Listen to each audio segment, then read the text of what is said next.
Welcome back to another technical deep dive here in the debug zone. Today, we're tackling a big question and breaking it down with insights from other users. Hopefully, this clears up some misconceptions and helps you get the answer you need. So buckle up, stay a little curious, and let's jump right in.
And that's a wrap.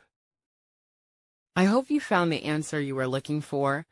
If you did, take a second to hit that subscribe button. It really helps out. And let me know in the comments which solution worked best for you. See you next time in the debug zone.